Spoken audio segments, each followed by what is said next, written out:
Hello everyone, welcome to free crash course on competitive exams held by Virat Hindustan Sangam in association with Manifest IAS. So this program is convened by Sri Ravi Shankar sir, State Education Convener for Virat Hindustan Sangam Karnataka branch and also the President of Good Neighbors India NGO. So I am the Chief Mentor of the program. I have been mentoring civil services aspirants for past 5 years. This program is inspired by Dr. Swamy and it was inaugurated on 28 January and you can watch this program online on the YouTube channel of Virat Hindustan Sangam as well as on the YouTube channel of Udaya News Karnataka. Okay. So we are done with polity and history and we are negotiating the economy now. Okay. So what to expect out of these classes? As I have been telling, veterans can use this as a revision course, freshers, to get a clarity of all the concepts. So you can join our Telegram channel, VHS Education Forum. We have provided the link here and also the QR code. So you can just type VHS Education Forum on the Telegram channel and join our channel for all your doubts clearing, free mentoring, guidance and every sorts of help with respect to competitive exams. Okay.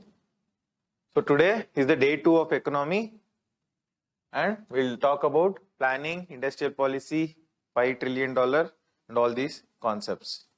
Fine. Let us begin the class. So before beginning the class, I would like to mention the source again. If you are studying Indian economy and even your state economy with respect to in English language, the best and concise source is book Indian Economy by Sriram Srirangam. Indian Economy by Sriram Srirangam is the best book. Okay. So yesterday we were talking about economic growth and its measures. How economic growth is measured. Okay. So we saw about various things, GDP, GNP, NNP, NDP and all those things, GDP deflator and everything. How economic, who measures it, on what criteria, CSO, its annual, monthly, quarterly and all this, advanced estimate, quick estimate and provisional estimate and also the final estimate. So today we look at the new institutional framework for national statistics which was given in 2019. In 2019, there was a new institutional framework. What is meant by new institutional framework means? So earlier there were two organizations, both under Ministry of Statistics and Program Implementation. There were two organizations. One is CSO and another is NSSO. So CSO, Central Statistics Office, it used to deal with giving growth numbers, GDP, inflation, industrial input, industrial output and all those things. IIP with respect to Industrial Production Index, right? So all these things were given by CSO. And NSSO, National Sample Survey Organization. So this organization used to conduct surveys. Survey about, it is like just like conducting census. It used to conduct survey about health, education, societal indicators, maternal mortality, infant mortality, poverty, employment. All the surveys used to be carried out by this organization, National Sample Survey Organization. So in 2019, there happened a change. What is that change? Government gave a new institutional framework. Institution, you know what is institution. So whatever the organization was there, this was revamped. Idin change ಮಾಡಿ ಹೊಸ institution ಆಗಿ convert ಮಾಡಿದ್ರು. Under that, there is both of these were merged. CSO and NSSO, both these organizations which gives the data were merged and converted into one office called National Statistics Office. Converted into one single office called National Statistics Office, NSO. All these works are today done by this office, NSO. And who heads it? Who is the head of NSO? Andre, it is the Chief Statistician of India, CSI. NSO is headed by Chief Statistician of India, right? So it is a very probable question. Who heads the NSO, right? So this organization is taking care of all the numbers today, whether it is GDP, industrial production, everything, inflation, everything is now taken care by NSO. So next we have National Statistical Commission. It was brought about in 2006. National Statistical Commission was brought about in 2006. So what is this National Statistical Commission? So actually it consists of 5 members, 1 chairman plus 4 members. National Statistics Commission. So it is a overall authority with respect to statistics. So it monitors everything, how statistics is being collected, how statistics is being organized, how statistics is being published. Statistics related andre numbers, statistics andre numbers, output, GDP, all those things.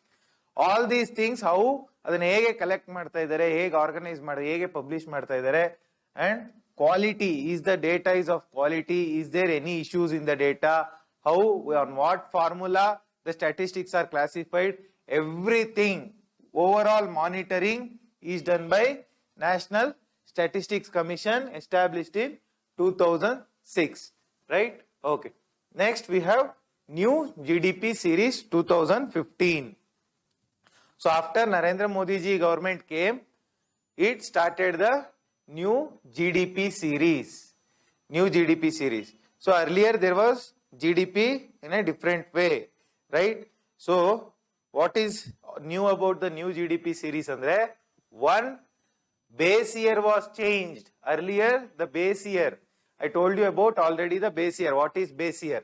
So base year was changed from 2004 to 2004, 2005 to 2011, 2012. So that is the first change. That is the first change in the new GDP series. And also it included MCA 21 indices. MCA 21 andreno, Ministry of Corporate Affairs. Ministry of Corporate Affairs 21 and the index ide, mapana ide, that includes all the industries, all the corporate things are included under MCA 21. So as I told yesterday, the products that were there in 2000 or 1990 may not be available today. So earlier there was landlines, now we have telephones, mobile phones, right? Now we have artificial intelligence, now we have 4G, 5G technology. All of these things are not available during earlier times. So why new? Even solar energy was not prominent during earlier times. Now solar vehicles, electric vehicles, so many new things are there. Why new GDP series andre? If we calculate the GDP on old series, the new products won't be included. Economically ಹೊಸ products ಏನೇನ್ ಬರ್ತದೆ, changes ಏನೇನ್ ಆಗ್ತದೆ, ಅದನ್ನ include ಮಾಡಕ್ ಆಗಲ್ಲ if we follow the old series. So that is why periodically new GDP series na we publish, so as to give a correct picture. New products, whatever I told, the new products are included under the new GDP series 2015, and it includes Ministry of Corporate Affairs 21 index. It includes various industries, various indices, how the corporate world is functioning. All of these data is included in the new GDP series, right? Okay. With respect to GDP numbers, so yesterday I told you the real GDP of India is 140 lakh crores. 140 lakh crores, real GDP. Nominal GDP, that is with inflation, the GDP which includes the inflation, the nominal GDP is 190 lakh crores. 190 lakh crores. Right? So it shows that, it shows what? There is 50 lakh crore worth of inflation, or real GDP, real numbers without inflation is 140 lakh crores. With inflation, that is nominal GDP, is 190 lakh crores. This shows the impact of inflation, how the prices are rising. Okay. So next we have GDP Back Series. GDP Back Series. So GDP Back Series, it is nothing but the changing of base year. The changing of base year. So earlier the base year I told it was 2004, 2005. Now we have changed the base year to 2011, 2012. That is what is meant by GDP Back Series. Right? So earlier we used to calculate from on the basis of earlier base year.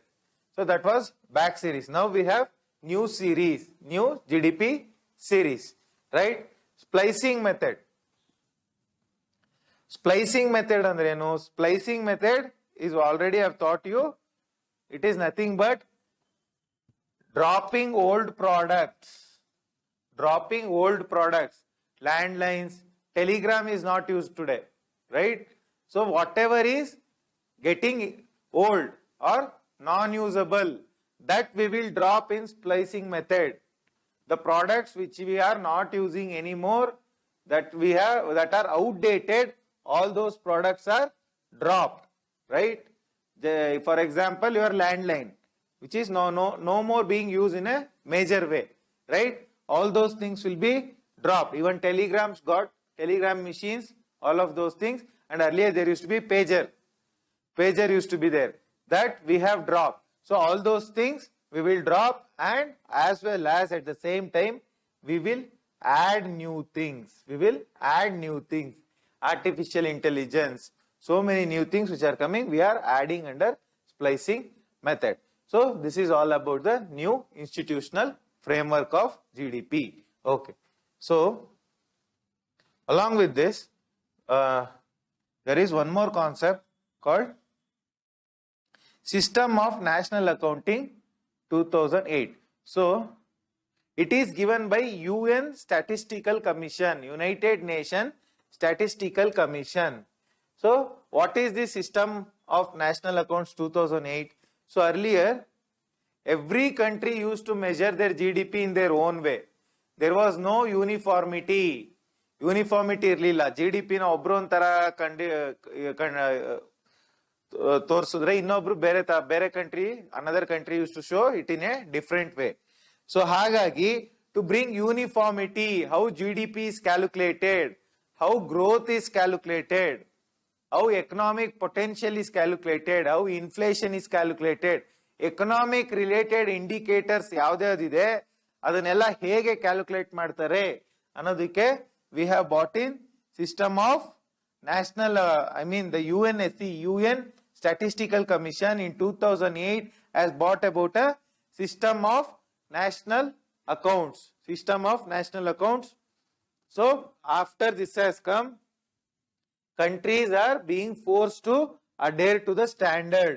The standard is being given by UN Statistical Commission, and that standard all the countries have to follow. Right? Okay. So Indian economy sectors and their components. So what are the sectors? We have primary, secondary and tertiary. Components, we have in the primary we have agriculture, fisheries, forestry, minerals, mining, all those things. All those things form the primary sector. So those are the components. Next, secondary sector, we have manufacturing industry, we have construction industry, and we have electricity production, coal production, petroleum production, right? All those things, I mean energy produced from coal. Just coal extraction falls under primary industry. Bari coal na ನಾವು ಅಗದ್ ತೆಗೆದ್ರೆ that is primary industry because we are taking out the raw materials.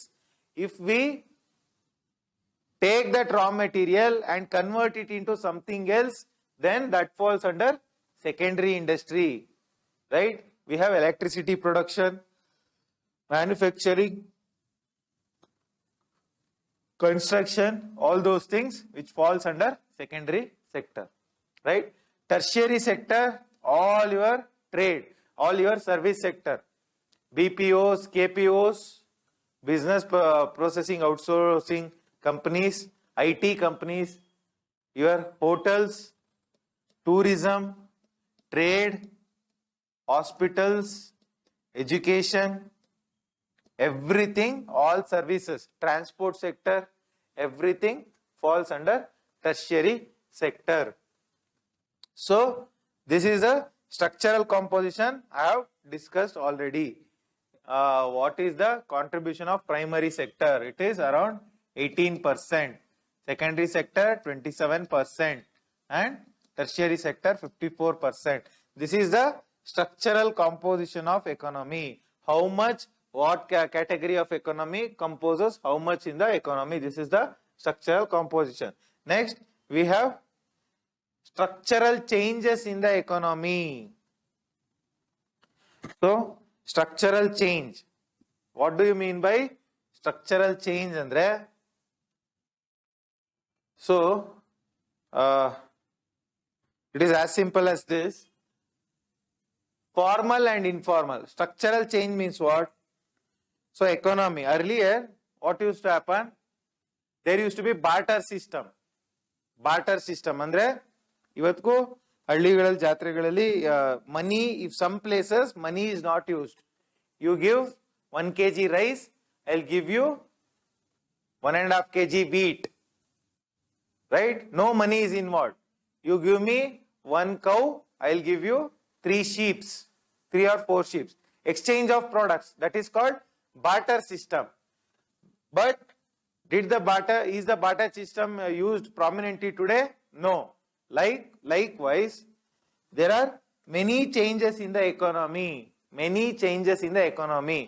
So even during the 18th century, there was no prominent service sector. Service sector was not there during 18th, 17th century. But today, 20th, 21st century, we have what? Service sector, that is IT sector. IT sector is there, BPOs, KPOs, all those sectors. Your tourism sector. So there is a structural change, right? Earlier, the emphasis, economy dependent on agriculture. Agriculture may dependent agite economy. Now it is dependent on service sector. So there is a change in the economy, that is structural change. Along with that, we have change from informality to formality. Around 10% of Indian economy is formal. Formal economy andre enu? What do you mean by formal economy andre? Those companies which are registered with the government, those which have license, are called formal economy, right? That constitutes 10% out of 100 industries idre, just 10% is formal, which is registered, and that which is licensed. That is formal economy. Informal economy, your domestic workers, ಮನೆ ಕೆಲಸ ಮಾಡೋರು, care economy, right? Construction workers, those who are not registered, and small scale industry. ಅಂದ್ರೆ ಬೆಂಕಿ ಇದು ಊದ್ಬತ್ತಿ manufacture ಮಾಡೋದು informal ಎಕಾನಮಿಲಿ, ಊದ್ಗಡ್ಡಿ manufacturing, right? Incense sticks.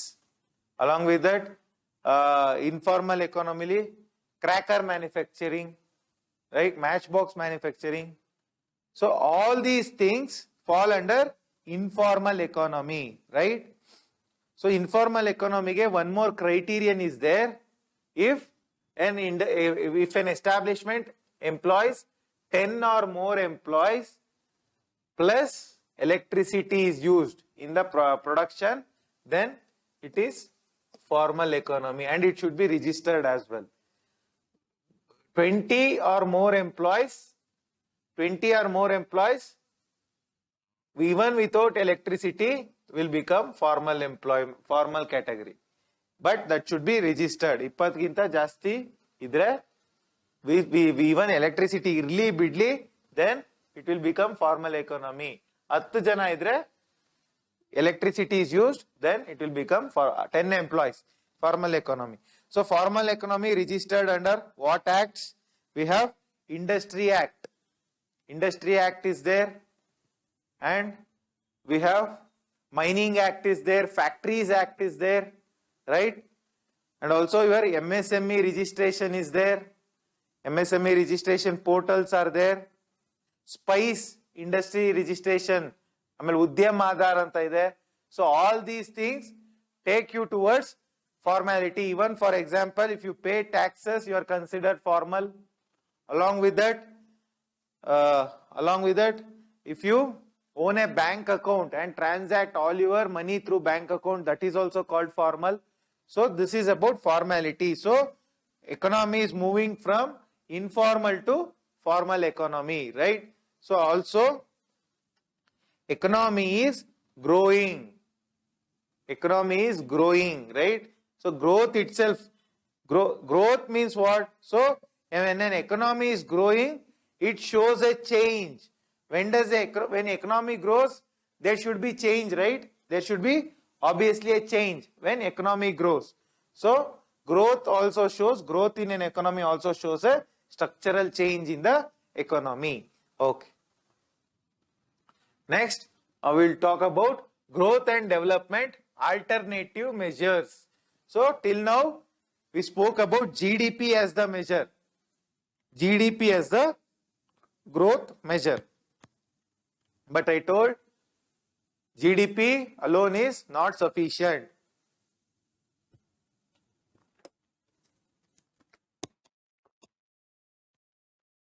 GDP has lot of drawbacks. GDP has lot of drawbacks.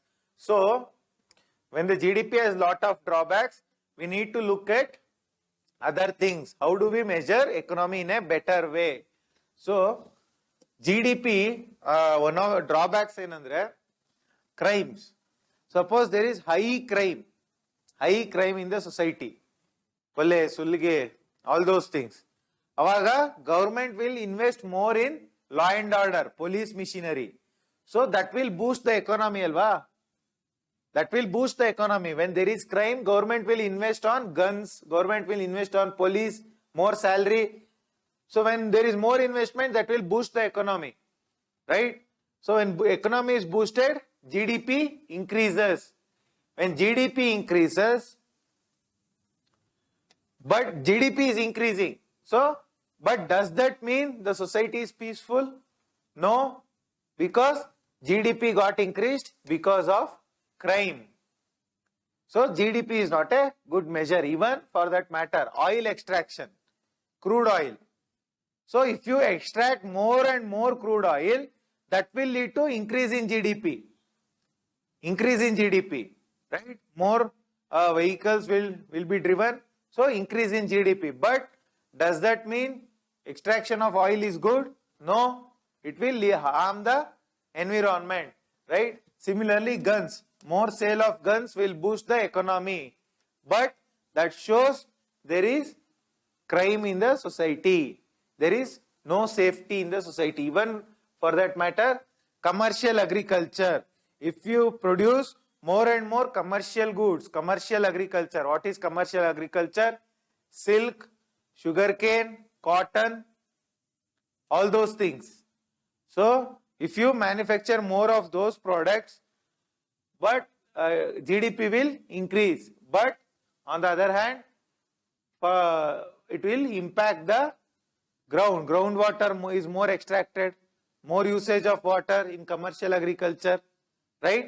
Monocropping, onದೇ ರೀತಿ crop ನ ಹಾಕ್ತಾ ಇರ್ತಾರೆ commercial ಅಲ್ಲಿ. Sugar cane andre only sugar cane will be harvested every year. So what happens? The fertility of the soil will go down. So even though GDP increases, it is harmful for the soil, agriculture. So this is also, so that is the drawback of GDP. So we have Human Development Index. Human Development Index, it was given in 1990. Who gives this? So this index was given by Amartya Sen, Indian economist, and Mehboob-ul Haq. Mehboob-ul Haq, Pakistani economist. The names are important. The names are important.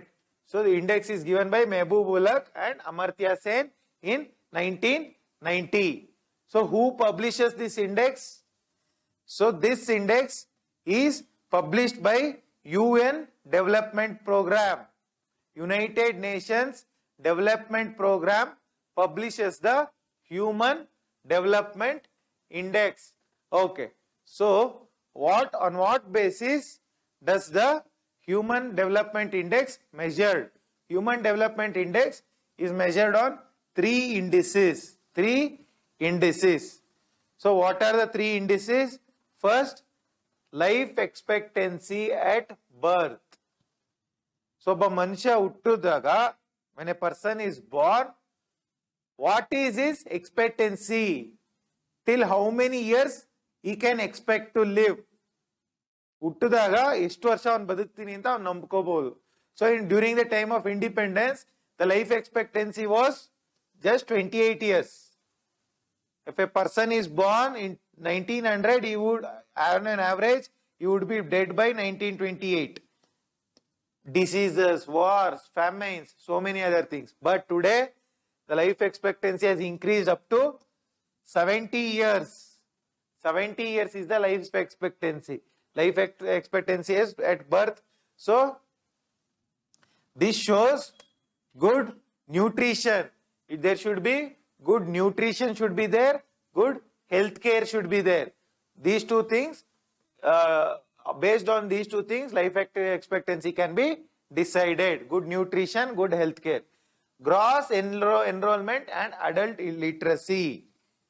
This shows the knowledge part. This shows the health part. This shows the knowledge part. Knowledge alli enrollment, gross enrollment andre school ge ಎಷ್ಟು ಜನ ಮಕ್ಕಳು ಸೇರ್ತಾ ಇದ್ದಾರೆ. How many children are getting into schools? That is gross enrollment. And adult literacy. Adult literacy andre how many percentage of adults above 18 years are literate. Literate means those who can read and write. Okay. So how many percent of Indians? So today it is how much?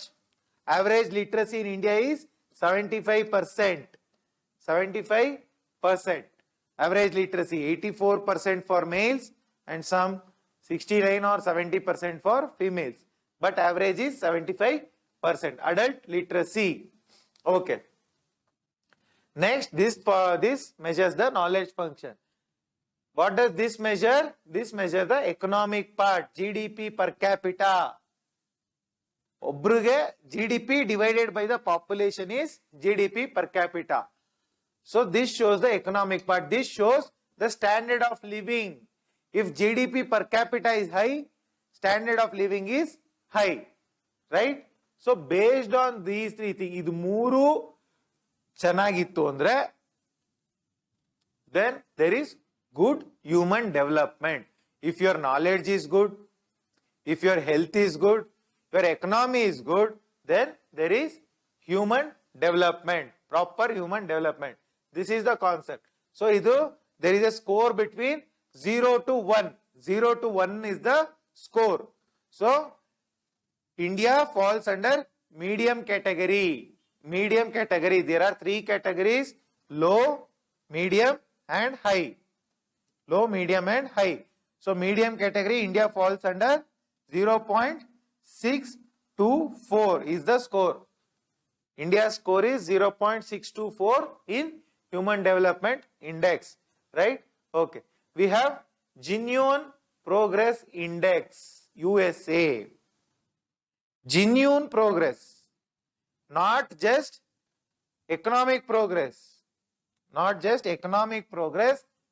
Actually, is there any growth? Is there any progress in our life?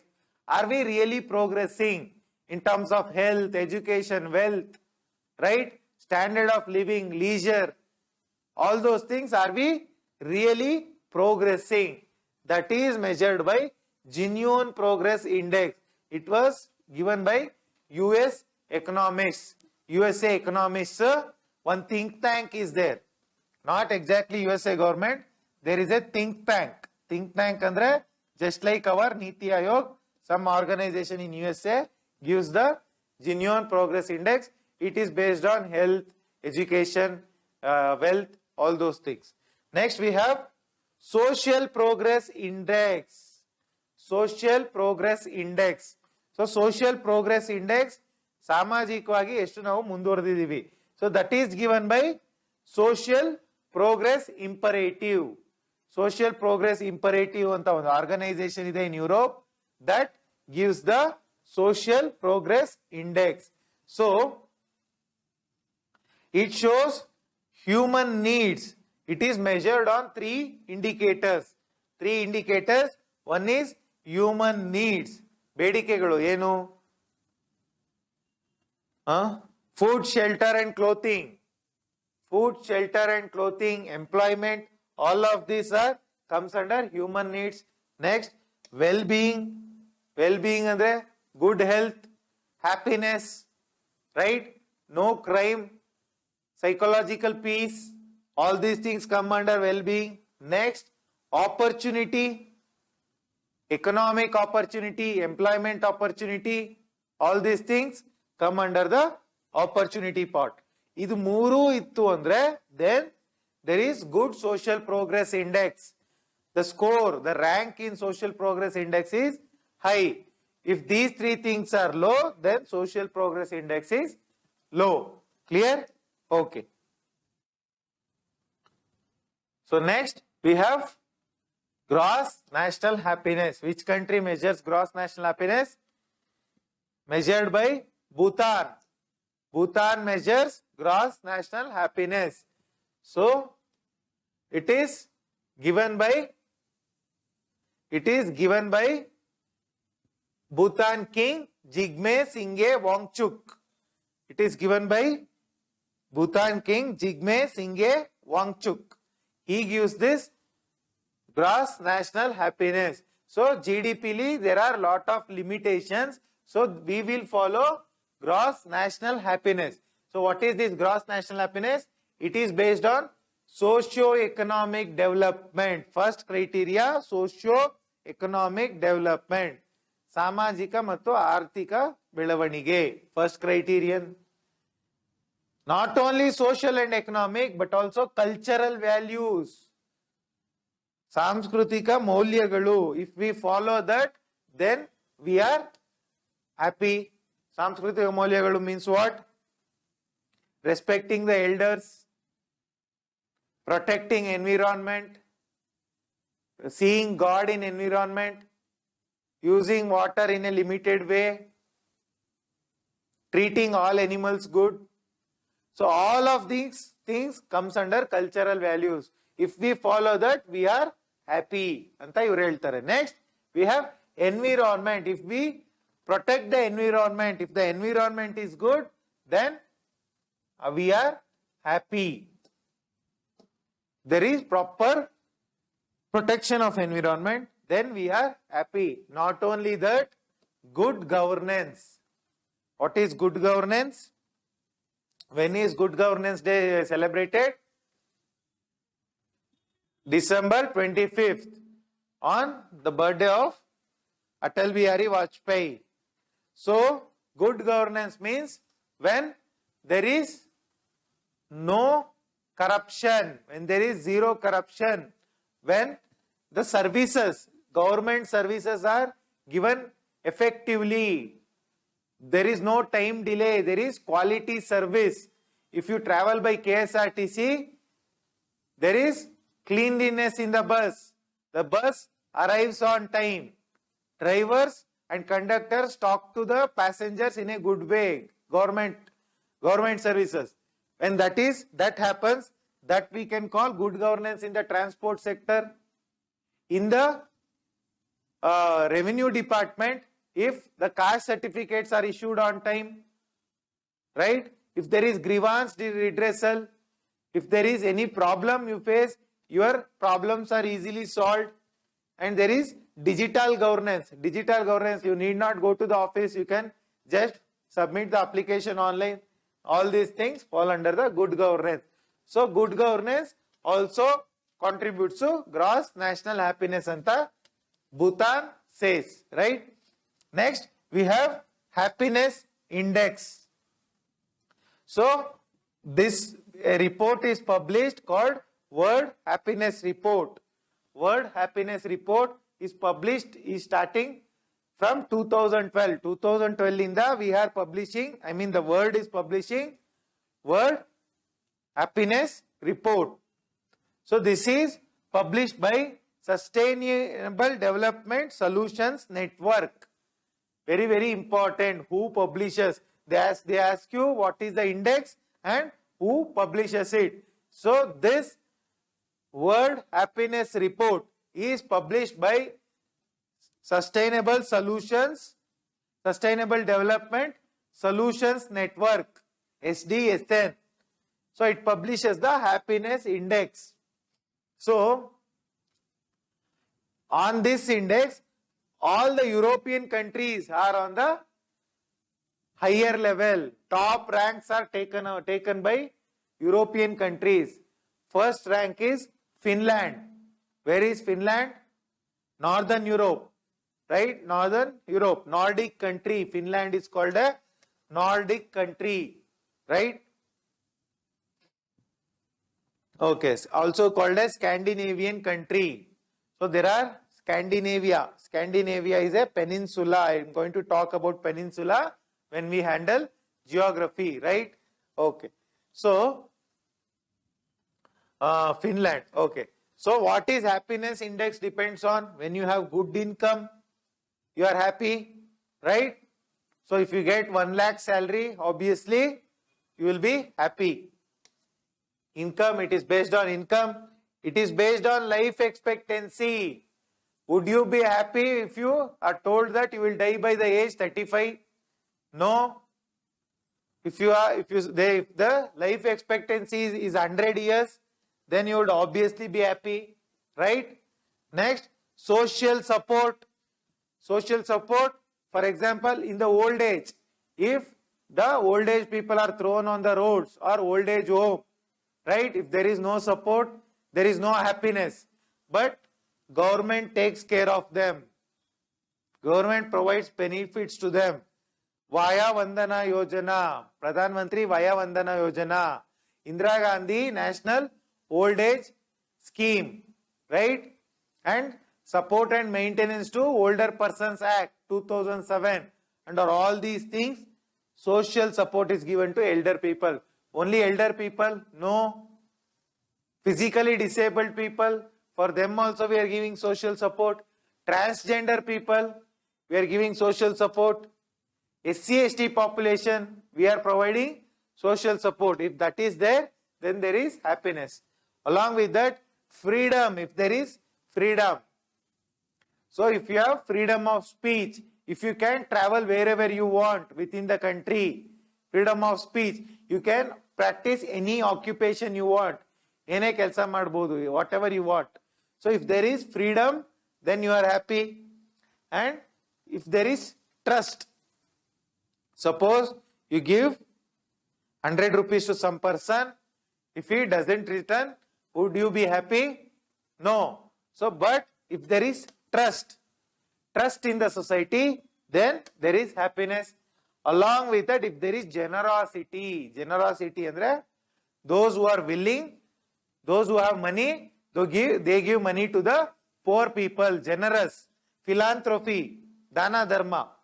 So then there is happiness in the society. And this index says. Along with that, we have OECD Better Life Index. What is OECD? Organization for Economic and Cultural Development. So it is a organization of developed countries. Developed countries, it is majorly European countries, majorly. But non-European countries kuda ide, but majorly European countries. OECD, all exams favorite. What is OECD? You should know. So adradu Better Life Index, GDP. GDP ke counter, they are saying we are giving Better Life Index. What does this Better Life Index measure? It is started in 2011 and it measures 11 indicators. What are these 11 indicators? Health, income, education, housing, employment, social support, zero corruption, electricity, clean drinking water, sanitation. All these things are there, then life is better. Anta under 11 indicators, this OECD Better Life Index measures. So this is all about the indices. Oh, okay. We have Green GDP. We have Green GDP. So what is Green GDP? Green Gross Domestic Product. So in normal GDP, we don't measure the what? We don't measure the pollution. We don't measure the environmental costs. Environmental costs are not measured. We don't measure the pollution. So many things we won't measure. But in Green GDP, what is the formula of Green GDP? Andre GDP minus environmental costs. So what is environmental cost? Andre, if you waste the water, if you pollute the air and water, if you cut the trees, right? If you poison the groundwater, all those things, environmental pollution in the how much cost we are occurring, if we subtract from the GDP, then we will get Green GDP. Then we will get Green GDP. So, natural resources accounting and Green GDP. So, natural resources accounting andreno. So, can we measure the sunlight in the terms of money? Can we measure clean water in the terms of money? Can we measure good air in terms of money? Right? Good oxygen. So, can we measure the greenery of environment in terms of money? Right? So, if all those things are measured, that is measured under National Resource Accounting. Resource accounting. Natural resources, sunlight, wind, water, greenery, everything is measured. That is measured under National Resources Accounting. Right? So, if we measure, then only we can calculate the Green GDP. If there is no measurement of, so ononduku cost andre sunlight, they say sunlight is valued some 10 crores, right? Clean water is valued some 50 crores. So like that, this accounting, greenery is valued some 100 crores. Atara. This will account for the natural resources. If we subtract it, then we will arrive at Green GDP. If we subtract it from GDP. So, this concept is given by Partha Dasgupta. Partha Dasgupta gives the concept of National Resource Accounting. National Resource Accounting. So, we have National Biodiversity Action Plan. National Biodiversity Action Plan. So, in 2008, we have two things. 2008 ಅಲ್ಲಿ ಎರಡು ಆಗುತ್ತೆ. ಒಂದು National Biodiversity Action Plan is one. The second thing is National Action Plan on Climate Change. Very, very important. 2008 National Biodiversity Action Plan. So what is it, Andre? National Rashtriya Biodiversity Jeeva Vaividyate Action Plan. So idina protect madlikke, idina safeguard madlikke, whatever the plan we are doing, that is National Biodiversity Action Plan. Clear? So adana we give it in 2008. 2008, one more thing, National Action Plan. Action. We are going to act with respect to climate change. We get National Action Plan on Climate Change in 2008. These two things happen in 2008. And also 2010 Nagoya. So Nagoya, where is it? It is in Japan. We go there. There is a Nagoya Dalli. There is an agreement signed by India saying that we are going to measure the green GDP. Allivargu India had not committed internationally. Internationally, India used to calculate only the GDP. So in 2010, India goes to Nagoya in Japan. There all the countries would have come. India promises that from now onwards, we are going to calculate green GDP, or we will do the national resource accounting. Clear? So, green GDP actually, China after this Nagoya starts publishing the green GDP. Green GDP na publish madake China start madade. But what happens? The GDP will become very less. Green GDP will become very less because in China there is lot of pollution. Green GDP yavag less agutte when there is lot of pollution, when environment is not good. So green GDP became very less. China got embarrassed. So it stopped publishing the green GDP, right? Okay. Next we have Commission on the Measurement of Economic Performance and Social Progress. So, E commission na French government appoints. French government appoints this commission some 20 years back, and this commission, see, Commission on Measurement of Economic Performance. Arthikavagi performance. Hege the economy is performing, and social progress, samajika parivartane, badlavane. All these things are measured. This commission was constituted by French government, and under whom Joseph Stiglitz. Joseph Stiglitz is the person under whom the commission is a very famous economist. Joseph Stiglitz is a very famous economist. Okay. So now we have Purchasing Parity Index. Purchasing Parity Power. What is Purchasing Parity Power? So, how much is a coconut in India?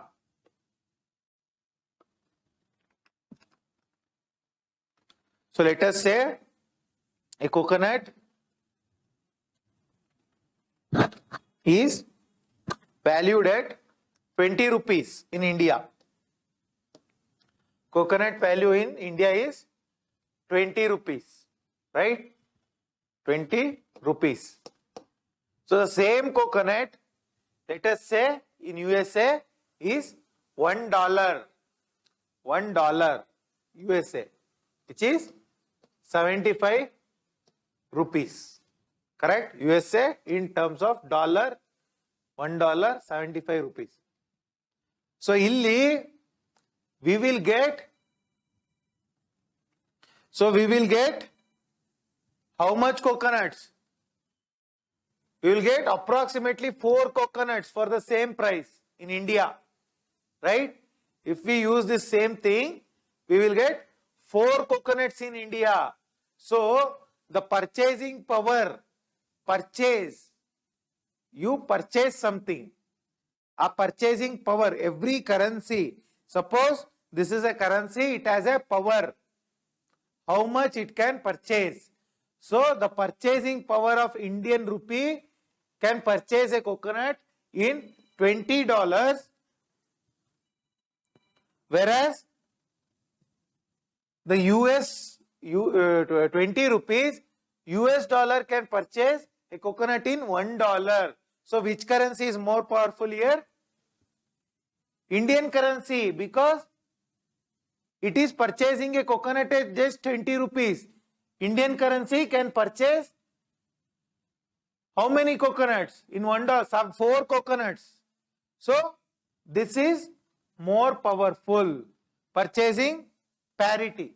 Okay, purchasing power parity. So the same price Indian currency can buy 4 coconuts. That is why Indian currency is powerful. So this is the concept of purchasing power parity. So I just gave you the example of coconut.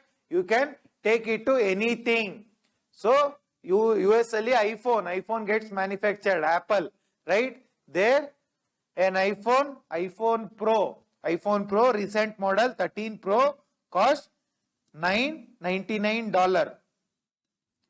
$999, right? Which is in India is approximately 75,000 rupees. Whereas if you take the same iPhone in India, it is more than 1 lakh rupees. More than 1 lakh rupees. So since iPhone is manufactured in USA, the power. So ide price ge, if you suppose you buy two or three iPhones in India, ade price you buy 2 iPhones, ade price ge you will get 3 iPhones in USA, right? 3 iPhones.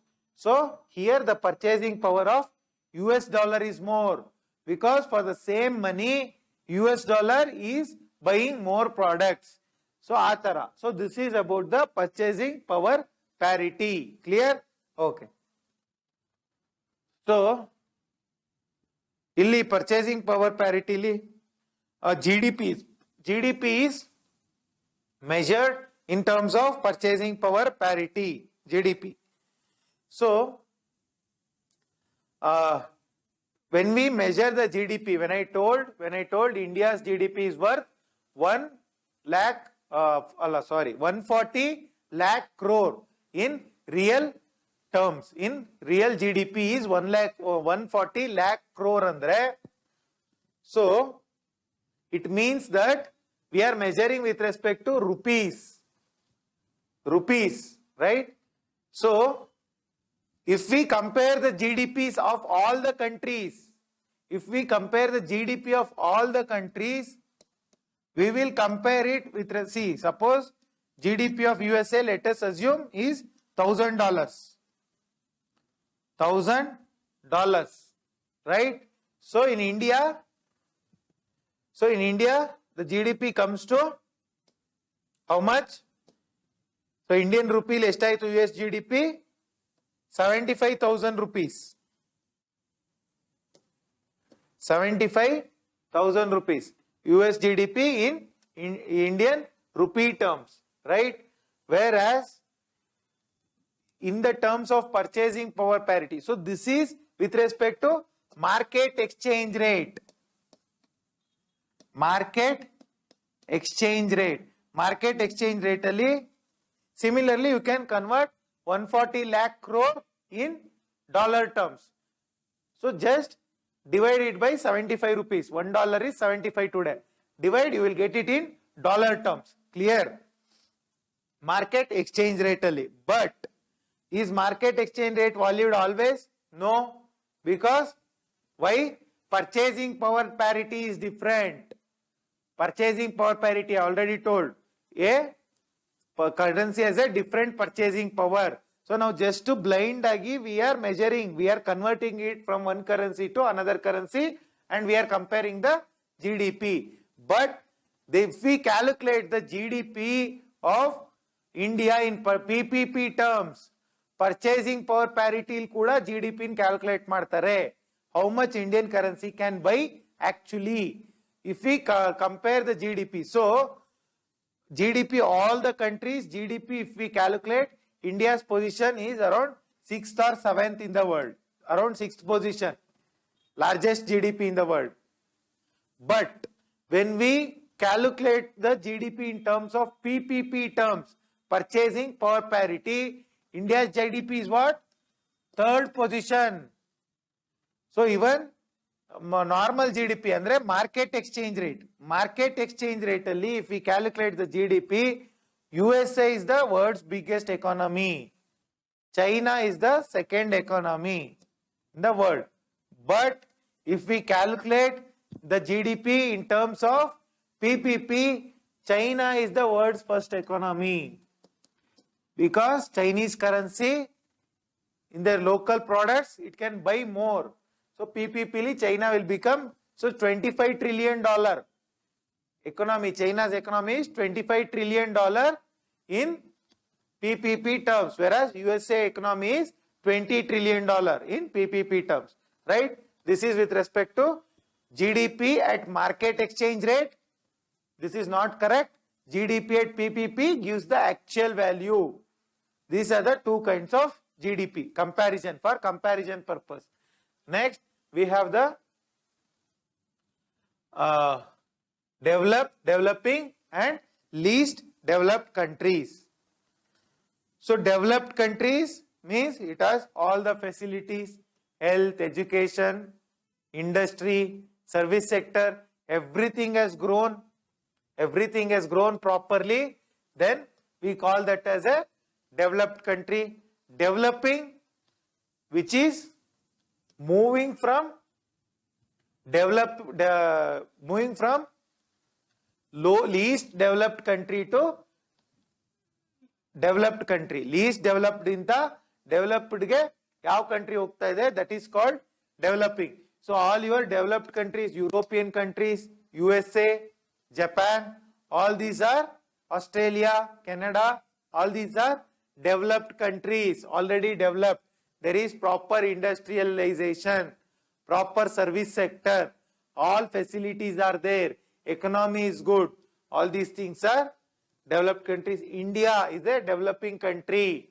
India, China, Russia, all these things are, these countries are developing countries. They are moving from least developed to developed country. And least developed andre, you can give the example of African countries which are not yet developed. Okay, so we have World Bank classification. World Bank classifies the developed, developing and least developed countries. How does the World Bank classify? So there is a proper criteria. It says high income countries,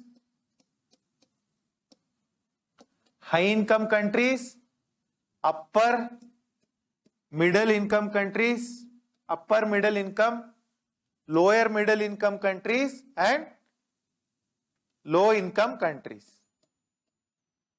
So hege, how does it calculate andre? Per capita income. If per capita income is andre per head, what is the income that the people are getting?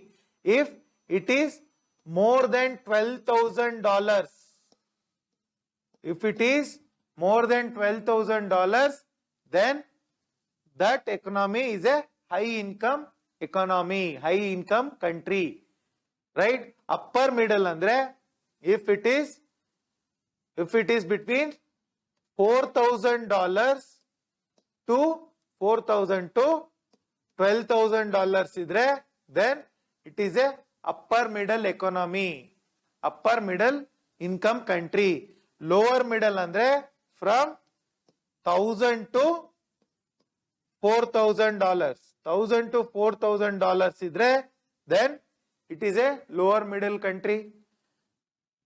Low income country andre that which has less than $1,000 income, per capita income is less than $1,000. Is it for month or year? It is for year. It is per year the income is less than $1,000, then it is a low income country. This is the criteria given by the World Bank. Given by the World Bank.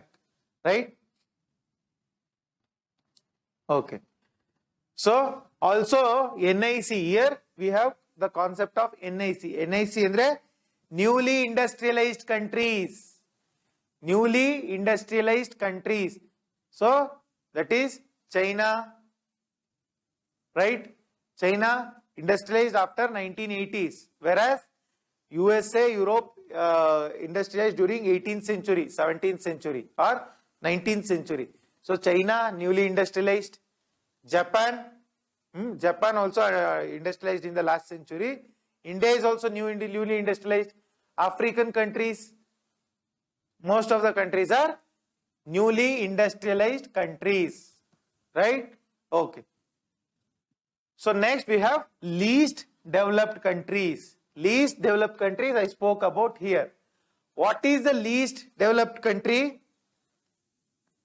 So if the per capita income is less than $1,000, then it is a least developed country, similar to World Bank criteria. So Ali actually he says some $1,032 or something, but to make it easy, I have given proper numbers, proper round figure numbers, so that you don't get confused.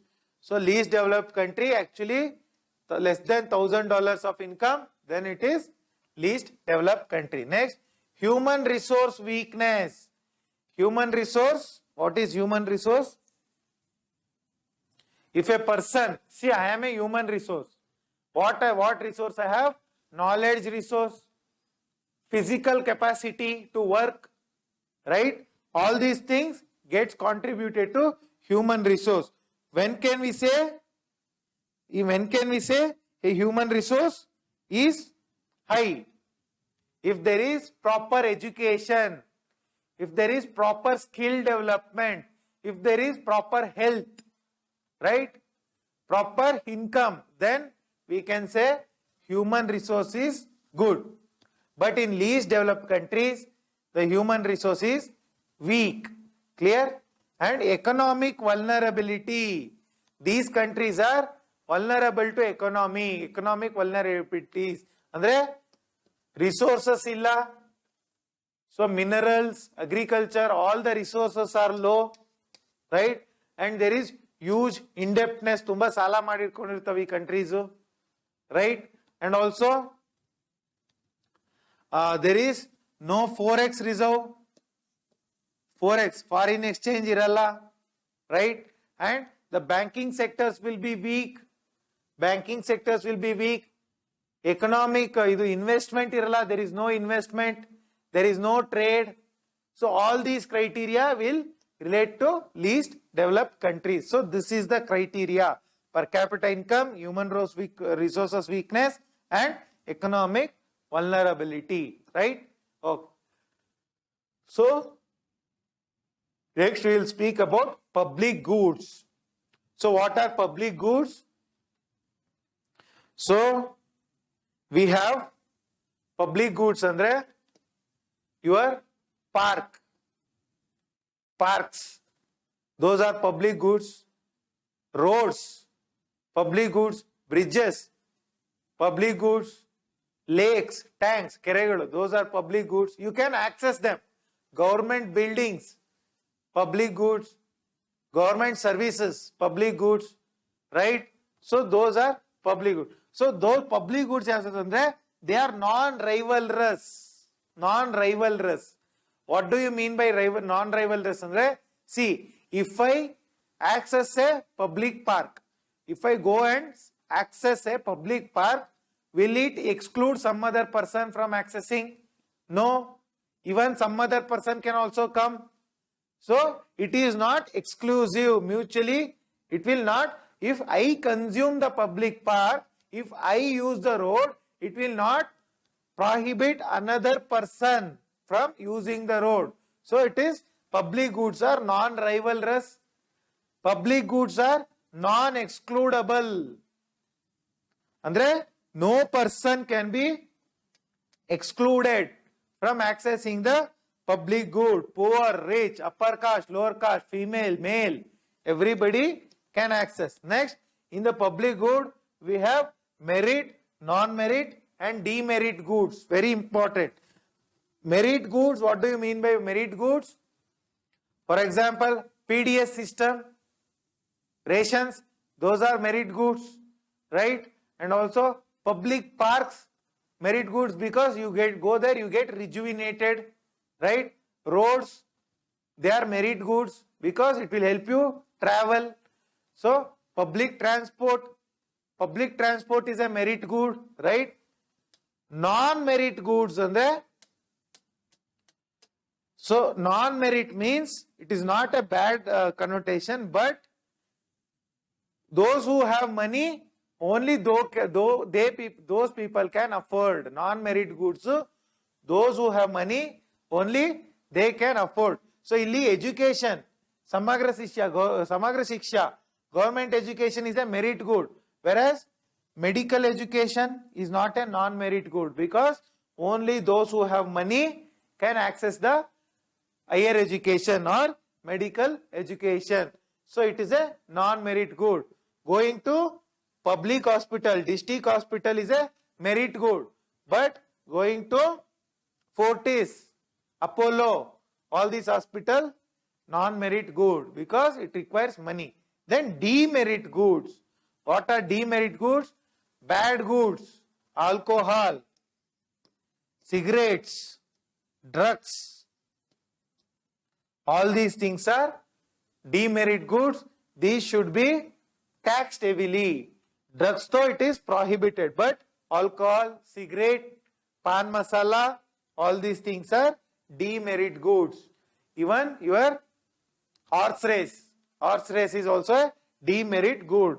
And also your lottery is also a demerit good. Clear?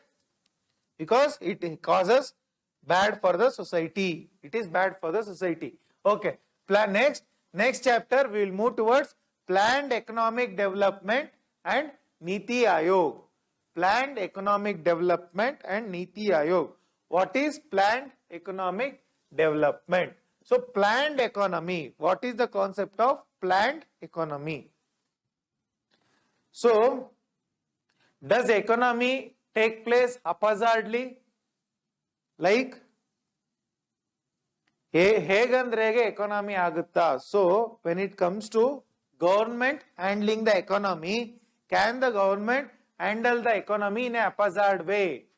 The way it wants to handle, can it handle without any restrictions? So can it say that this year I am going to produce 100 tons of rice, next year I am going to stop producing rice, right? So we will only use petroleum now, later on we will stop, or after 6 months we will again use. So it cannot be haphazard. Economy cannot be haphazard. There is to be proper plan. Planned economy, how much growth we should achieve. Economy is to grow agbeku. What are the products which needs to grow? What are the sectors where government should invest? Right? What is the goal of the economy? What targets we have to achieve? Right? And also socially. Andre, ಎಷ್ಟು ಜನಕ್ಕೆ education ಕೊಡಬೇಕು? Right? How much products we have to manufacture in order to export? How much we have to export? All these things are properly planned beforehand, and then there is a plan. Just like how you put timetable before studying, right? You plan a timetable and you work according to it. Just like that, government also plans the economy and works according to it. Okay. Next we have command economy. Command economy, the word itself says government commands. So all sector of the economy, government has a control, right? So for example, in China, In China, there used to be command economy during the time of Mao Zedong. During time of Mao Zedong, there was command economy, and all the land was owned by the government. Government used to say what you have to produce. Government used to say which job you have to do. Government used to say what is the price of the product which you are going to sell. Government used to decide what is the salary which you will get. So all these things come under command economy. Government commands the economy, right? Next we have market economy. It is the opposite of command economy, where market decides. Market forces decide. Andre, I told you yesterday class, Adam Smith, liberalism. So I can sell if I manufacture a product, I can sell it to whomever I want, at whatever price I want, wherever I want. That is market economy, no government intervention. So these are the types of economy, right? History of economic planning in India. So before looking at the history of economic planning, what are the reasons for planning? There are internal reasons, external.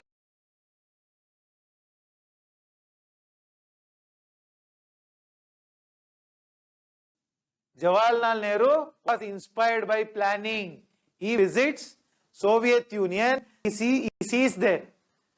He sees the planned economic model. Every 5 years there used to be one plan. In USSR, he gets inspired. When he gets inspired, he comes back and starts the economic model in India. And also we have external reasons. External reasons, USSR itself is an external reason. Along with that, we had British rule. British rule had spoilt the Indian economy. Spoilt. So there was no proper economic growth. So because of that, we start the economic planning. Economic planning na start ಮಾಡ್ತೀವಿ ಯಾಕಂದ್ರೆ British rule in the economy had gone into recession or depression. Economic condition was very, very bad. That is also one reason. Internal reason, if we look at, there was lot of unemployment in India. Education was less. Industries were less. There was absolutely no private sector. If we say private sector can start the economic growth, but actually there won't be any private sector at all. Private sector will be very less. Because of all these internal, external and individual reasons, the economic planning starts in India. Economic planning starts in India. These are the reasons. First plan we have in 1934, we have Visvesvaraya plan. Visvesvaraya plan in 1934. He gets inspired by New Deal of Roosevelt. What is this New Deal? Roosevelt. Who is Roosevelt? Theodore Roosevelt. American president during Great Economic Depression.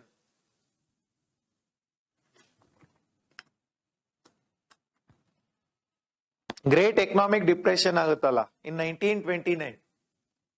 There,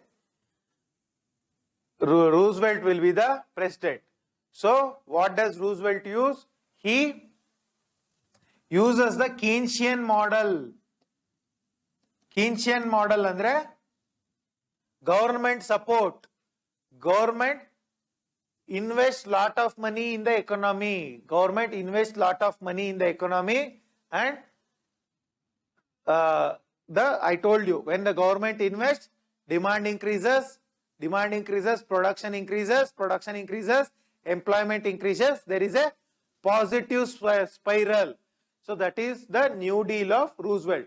Visvesvaraya plan gets inspired by New Deal of Roosevelt, right? And also Visvesvaraya plan gives a 10-year plan. It gives a 10-year plan. What is the what has to be accomplished in 10 years? 10 ವರ್ಷದಲ್ಲಿ ಏನು ಮಾಡಬೇಕು? Double income. So if you are earning 100 rupees, next years you have to 10 years you have to earn 200 rupees. We have to double the income. That is the first goal of Visvesvaraya plan. Next, government versus private ali. Visvesvaraya emphasizes on government-led industry. Government itself should start the industry. Because private sector is weak, government itself should start the industry anta Visvesvaraya ಹೇಳ್ತಾರೆ. And also he emphasizes on poverty eradication, ಬಡತನ ನಿರ್ಮೂಲನೆ ಮಾಡಬೇಕು ಅಂತ Visvesvaraya says. Along with that, so his book is called The Planned Economy of India. Visvesvaraya's book is called The Planned Economy of India is the book of Visvesvaraya. So in this book, he gives all these ideas. All these ideas are given by Visvesvaraya in this book. Next, National Planning Committee. So this was started when 1937. I told you Tripura and Haripuri session. There Subhash Chandra Bose will be the president of Congress and he appoints a National Planning Committee. National Planning Committee, who would be the chairman? Jawaharlal Nehru is the chairman. So this committee emphasizes on heavy industry. Heavy industry andre coal industry, iron and steel industry, right? Industry which manufactures the electricity, big industries, car industries, big industrial complexes. So this planning committee emphasizes on heavy industry. Andre I am going to speak about it later on, what this National Planning Committee envisaged, because whatever is planned here, it gets reflected in the second plan. Second 5-year plan ella reflect agutte. Next, we have Bombay plan. Bombay plan planned by industrialists, Tatas, Birlas, Purushottam Das, Thakur Das. All these industrialists, big industrialists plan the Bombay plan. So in Bombay plan, they envisage state should take the leading role.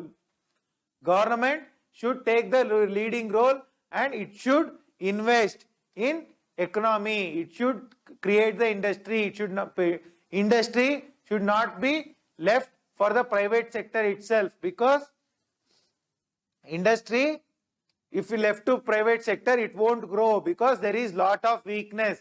That is why Bombay plan says state should take the leading role in industry. So it says we should focus on textile. State should focus on heavy industry, majorly textile industry and consumer industry. Textile industry ಮತ್ತೆ consumer industry ಮೇಲೆ we have to focus ಅಂತ this Bombay plan says. Bombay plan says about it, right? And it also says we have to double the agricultural output. So what is the agricultural output today?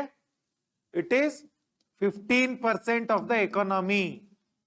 So whatever the output that was there during the Bombay plan, so this plan says that agricultural output, if agriculture is producing 100 million tons now, it has to produce 200 million tons. Because why so much for food? Because there would be lot of food scarcity in India. ತಿನ್ನೋದಕ್ಕೆ ಅನ್ನ ಇರೋದಿಲ್ಲ ಆಗ. People will be dying of hunger, right? So because of which this plan says agricultural output should be doubled, right? And also M.N. Roy establishes the Communist Party of India in 1920. M.N. Roy is known to establish Communist Party of India in 1920, and he gives the People's Plan. People's Plan is given by M.N. Roy. What is this People's Plan? Andre, see, it is a communist plan. So whenever communists are involved, the word people is used. So China is a communist country. They call their army as People's Republic Army. or the country as People's Republic. So whenever someone uses the word people, think that they are inspired by communist ideology. Communism ninda they are inspired anta. Next, mixed economy, 1991. So India was a mixed economy. I told India is a democratic socialist country. We follow democratic socialism anta I told. Right? Mixed economy. So democratic socialism alli there is both public sector and private sector. So even before 1991 India is a mixed economy. Even today India is a mixed economy. Right? So but what is the change? Then what change has happened? So before 1991 public sector was high, private sector was less, but it will be called as a mixed economy, right? No matter what the public sector or private sector contribution is, but it is called a mixed economy, but both are there, less or something it is there. But post 1991 ಆದ್ಮೇಲೆ private sector increases, public sector decreases. Post 1991 is the year of liberalization, privatization and globalization. I am going to discuss it. So avaga private sector increases, public sector decreases, right? Next, planning goals. So planning goals andre, why should we plan? What is the need for planning? So the basic need for planning is giving justice to people. Andre economic justice, social justice. Andre everybody will have income, good income. Everybody will have employment. Everybody will get good remuneration for the work they put in. Nobody would be discriminated based on caste or gender, right? So to ensure justice is the first goal of planning. Also, the planning envisaged trickle down. Trickle down andre. So first we will plan and grow the economy. First we will plan and grow the economy at some 5 or 6%. But once we grow the economy by 5 or 6%, the growth will trickle down. First what happens? In the Kuznets curve I told yesterday. So per capita income increases, right? Inequality first increases, later decreases, right? When we plan and grow the economy, initially some sectors, some people will grow. Starting early, there will be few people who will grow. Later on, when they grow, they will spend a lot in the economy. When they spend a lot, the lower section will give them service. So, illi, for example, lower section are there. Let us say they are doing some handicrafts or painting or madke or something, like pot or something. So, when the planning happens, when there is growth, few section will grow. Few section, upper section, let us say upper section will grow. When they grow, they have more money. They will spend on buying paintings, pots, and if they sell fishes or non-veg or anything, if they sell anything, meat or anything, dairy, everything will be bought by this section which has grown. When this is bought, the lower section will also get money, right? So by this model, first economy grows, upper class grows, then even the lower class grows. So growth has trickled down. Trickle down. Trickle andre ನೀರನ್ನ ಹಾಕಿದ್ರೆ ಮೇಲಿಂದ drop ಕೆಳಗೆ ಬೀಳುತ್ತಲ್ಲ ಹಂಗೆ growth will trickle down from upper sections to lower sections. So we have to just focus on growth ಅಂತ first ಹೇಳ್ತಾರೆ, right? But this is later repudiated. ಇದನ್ನ later challenge ಮಾಡ್ತಾರೆ. We'll talk about that. Next, self-reliance versus self-sufficiency. So under Atmanirbhar Bharat, we say we are self-reliant. Self-reliant. What is the difference between self-sufficiency and self-reliance? Andre, self-sufficiency means we have all the resources. We have everything we want. We don't want anything from any of the world. That is why India before 1991 was called a closed economy, because then they thought they are self-sufficient. But can any country be self-sufficient? No. No country can be self-sufficient. That is why planning focuses on self-reliance. That is, depend on our own self. In what all areas? In economy, health, education, so many, in all the areas, depend on our own self. Mineral, if you take the minerals, instead of importing, start producing our own minerals, right? Agriculture, instead of importing agricultural goods, invest in our own agriculture, that will grow. So that shows self-reliance. Here, self-reliance, self-sufficiency, foreign products are not, foreign products are banned. Self-reliance, foreign products are not banned. Foreign products are welcome. Foreign products can come, foreign investment can come. But that is why Make in India. Make in India is a self-reliance concept. But investment comes from foreign. But whom it is helping? It is helping the Indians. Right? This is the concept. So planning focuses on self-reliance. Okay. Financial resources for 5-year plans. Where do we get the financial resources? Right? So first we get it from where? Taxation. Taxation is the first kind of resource. Central tax, state tax, right? And private investment. Private investment is there. Government investment is there. And also we export the goods. We export the goods. That also we will get money. Also government also used to manufacture some things, right? Your BSNL, they also give some service. So for that service, government people will pay. That will also add to the financial resources. Government gives the transport service, railways, bus transport. That will also go to the resources. So entire India's economy, whatever the government gets as resources, either tax resources or non-tax resources, are used for 5-year plans. Okay. History of planning. Okay. First plan started from 1951 to 1956. First plan 1951 to 1956. So this plan was given by K.N. Raj. K.N. Raj is the person behind this plan. So what does this plan envisage? So it focused on agriculture.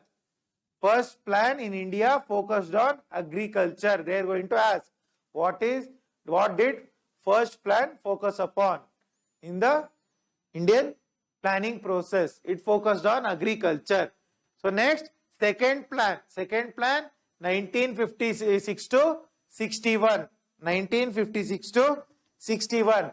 So this plan focused upon Nehru-Mahalanobis model. Nehru-Mahalanobis model. Who is this Mahalanobis? P.C. Mahalanobis, also called father of Indian statistics. So I told you, Indian CSO, Central Statistics Office, all those things were established by P.C. Mahalanobis. He is called the father of Indian statistics, right? So based on Nehru and Mahalanobis model, we form the second plan. Second plan focuses on industry. Second plan focuses on industry. First plan on agriculture, second plan on industry.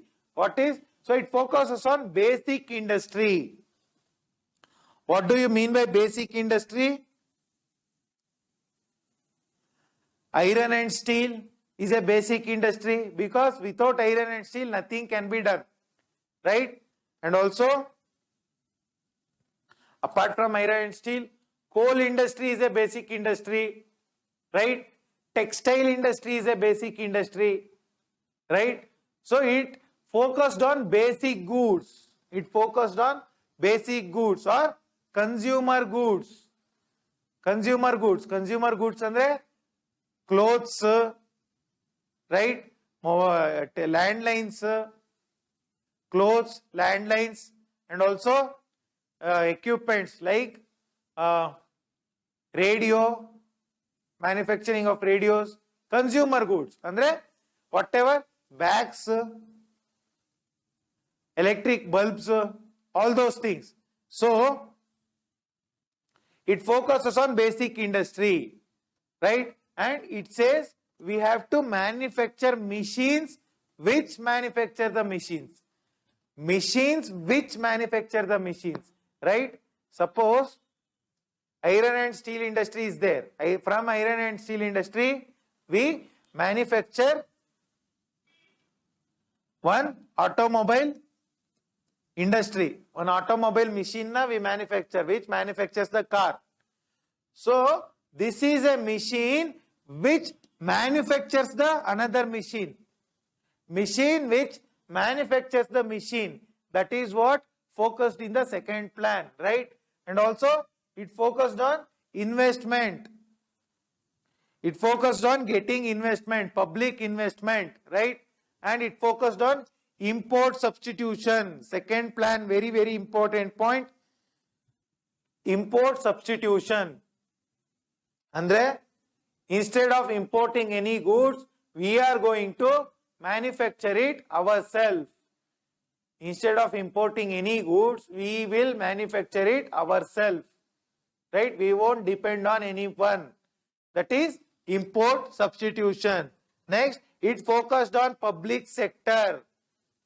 Public sector industry. What are public sector industry? We have BSNL is a public sector industry. Oil, andre Oil India Corporation, Bharat Petroleum, right? BHEL, BEL, ONGC, HMT. All these are public sector industries. So it focused mainly on public sector industry. Industry built in the public sector. Clear? Okay. So and also it focused on the small scale sector. Small scale sector. Apart from public sector, it's focused on small scale sector. Small scale sector which gives power, consumer goods, clothes, shoes, chappals, right? Watches. So all these things. It focused on consumer goods. And here we have the Industrial Policy Resolution 1956. So during the second plan, they give a Industrial Policy Resolution 1956. What is this Industrial Policy Resolution? Andre, it includes all these points. It includes all these points, right? So how the industry should take off? What should be the type of industry? It should be basic industry, and it should be manufacturing machines which manufactures the machines in turn, right? And it should be import substituted. It should focus on public sector. All these come under the Industrial Policy Resolution 1956. So next we have the third plan. Third plan 1961 to 1966. 1961 to 1966, this plan focused on agriculture plus industry. It focused on both agriculture and industry. Third plan.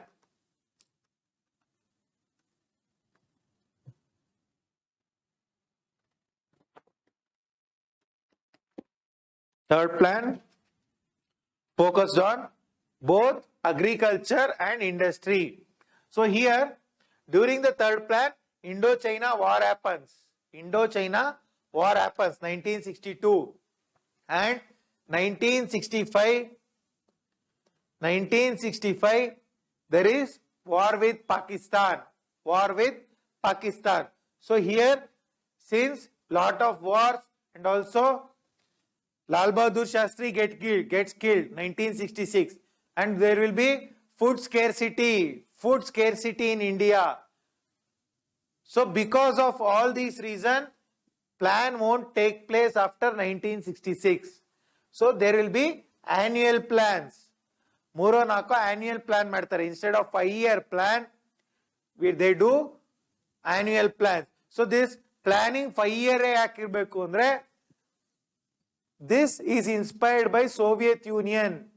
During the time of Lenin, there used to be this 5-year planning concept started. So inspired by that, we also started 5-year planning, right? Annual plans will be there.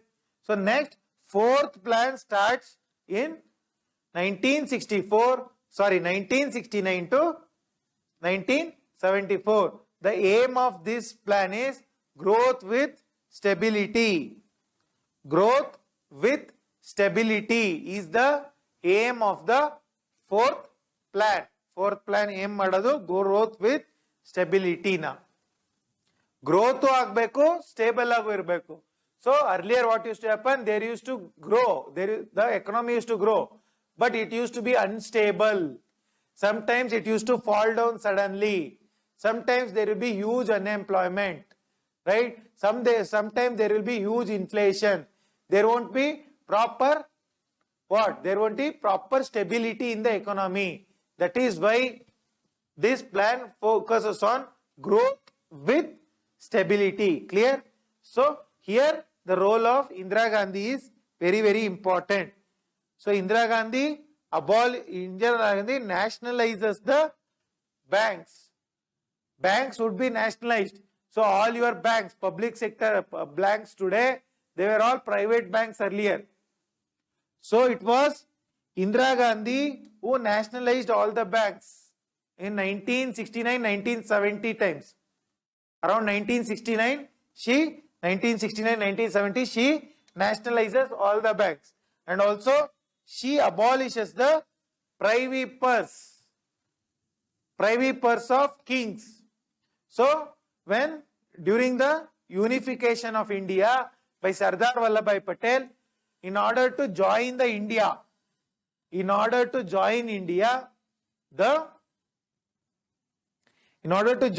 the princes or the kings were given money, and that monthly money like a salary. So that money is called privy purse. So she abolishes it. Why? She is a socialist. Socialism, they don't believe in kings. They don't believe in capitalist people. Rich people alli avaru namke idalla. Okay. Next, fifth plan focuses on, it is from 1974 to 1979. However, Morarji Desai government cut short the plan in 1977. Why? Because there will be emergency. National emergency will be there, imposed by Indira Gandhi in 1975, and this plan gets cut short to 1977 alli stop agutti plan. So after that we have rolling plan. So remember the difference between annual plan and rolling plan. Annual plan, yearly plan. Rolling plan, it is also a yearly plan, but there are no fixed goals. So earlier planning alli, there used to be proper goals. If we have to manufacture 100 million tons of wheat, we have to manufacture 100 million tons of wheat. That is what the concept during the annual fixed plan. Hilli flexibility takes place. There would be flexibility.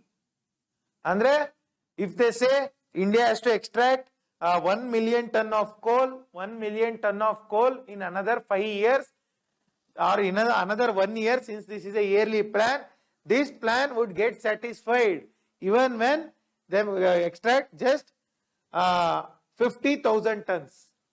50,000 tons na extract madru, this will be happy. So why rolling plan? Why flexibility andre? Because illi coalition government irutte. Rolling plan. Morarji Desai government, there will be coalition government which is unstable. So policies change frequently. Policies change frequently. That is why they call the rolling plan, and this rolling plan is given by Gunnar Myrdal. Gunnar Myrdal, Gunnarmyrdal gives the concept of rolling plan. Next comes sixth plan. So here Indira Gandhi gets elected again. Which constituency? Chikmagalur constituency. Right? She gets elected from Chikmagalur. Right? 1980-85. Indira Gandhi gets elected. So here also in this plan, which plan? Fourth plan, she gives 20-point program. 20-point program anta poverty eradication. See, whenever Indira Gandhi comes, think she has done work towards poverty eradication. Badatana nirmoolanege she has done lot of work. 20-point program anta ಮಾಡ್ತಾರೆ. Right? So ಇಲ್ಲಿ community development program anta ಮಾಡ್ತಾರೆ during first plan, CDP. Here 20-point program. Here she gives the call Garibi Hatao. Garibi Hatao. Right? Okay. So poverty eradication becomes the sole criteria, sole goal. Poverty na budusameta kittogibeku anta pana todutte government. So for that it does so many programs. One of the program is Integrated Rural Development Program. Integrated Rural Development Program. What does it mean? Integrated. Integrated means everything in the rural area. It may be agriculture, it may be roads, it may be electricity, it may be food, it may be health, education. Everything should be perfect. So that is Integrated Rural Development Plan. Also she starts National Rural Employment Plan Program. National Rural Employment Program kuda start ಮಾಡ್ತಾರೆ Indira Gandhi. So what is National Rural andre? Manrega idiyala 2005. So it actually has a genesis in 1980-85 NREP, National Rural Employment Plan. Clear? Okay. This is sixth plan. Next, seventh plan. Seventh plan we have Rajiv Gandhi government. Rajiv Gandhi government comes into picture. So here they focus on grain development. Grain. Andre food grains. Food grains has to be manufactured a lot. Anta seventh plan from 1985 to 1990. Seventh plan they focus on grain development. Right? Apart from that, they focus on increasing the employment. Increasing the employment in the seventh plan. Right? Under Rajiv Gandhi government. And also he gives a export-import policy. See, till 1991, the economy is closed. There is no import, very less import. India thinks it is self-sufficient. But under Rajiv Gandhi, export-import starts. There is a beginning towards opening of the economy. Export-import policy given by Rajiv Gandhi. So after 1990, BOP crisis agutte. Balance of payment crisis. What is BOP crisis or balance of payment crisis? So BOP andre, see, balance of payment andre, it includes two things. One is current account, another is capital account. Right? So all your exports, imports, everything will come under current account. Export, import, remittances, andre foreigners yararu ದುಡ್ಡು ಕಳಿಸಿದ್ರೆ India ge, everything will come under current account. Capital account andre foreign investment in India, loans bought by India, loans get taken by India, all these comes under capital account, right? Illi BOP crisis, so this should be balance ಆಗಿರಬೇಕು. ಅಂದ್ರೆ import ಎಷ್ಟಿರುತ್ತೆ, export ಅಷ್ಟೇ ಇದ್ರೆ there will be balance, or export ಜಾಸ್ತಿ ಇದ್ರೆ the country, it is good for the country, right? ಇಲ್ಲಿ imbalance ಆಗುತ್ತೆ. How imbalance ಅಂದ್ರೆ India has to mandatorily import oil. India has to mandatorily import because India doesn't have oil resources. So when that is the case, when India has to mandatorily import oil, India the forex reserve kadme ilutte. Why forex? Foreign exchange. Forex andre foreign exchange. Why forex is less? When does India gets forex? When we export something. When we export something, other countries pay us in dollars. We get the forex, which we can use to buy the oil, right? But when we don't, illi export iralla India in the jasti, because it is a closed economy, there is no export, or the quality of the products will be so low that no country will buy. Because why the quality today? So the quality is so good, Indian goods are sent everywhere, but even then the amount of trade in the world for India is around 1%, just 1%. Okay, so illi we and the private sector idre the quality will be good, but till 1991 there is no private sector, there is only public sector. And the goods in public sector, you know how government servants behave in public sector. So you go to any bank, public sector bank, how you get the treatment, right? So especially during lunch hours, they don't even talk to you. They make you wait for 1 hour. That same thing, you go to private sector bank to open an account, they will come to your house. All the services will be delivered to your house. So public sector, actually it won't be good. So the products will also not be good. There will be lot of corruption, lethargy. So there won't be any exports. There is no export, there is no foreign exchange. There is no foreign exchange, India cannot buy. And when India cannot buy, this leads to BOP crisis. We need oil, but we don't have the money. And if we say we are going to buy it by Indian currency, Indian rupees inda now buy ಮಾಡ್ತೀವಿ ಅಂದ್ರೆ Indian rupee has also lost value. Indian rupee ಗೂ value ಇಲ್ಲ word ಇದ್ರಲ್ಲಿ, right? So value ಯಾವಾಗ ಬರುತ್ತೆ? When other countries try to hold Indian currency. No country wants Indian currency, Indian rupee. So then it results in BOP crisis, balance of payment crisis ಅಂತ start ಆಗುತ್ತೆ. So avaga they do a plan holiday. 2 years na we cannot do anything, no plans. So there will be plan holiday. Next, we have the 8th plan starting from 1992 to 1997. 8th plan starts. So what is 8th plan? So why 8th plan andre? I told you already, BOP crisis, balance of payment crisis, I already spoke about. And also we take a loan from IMF.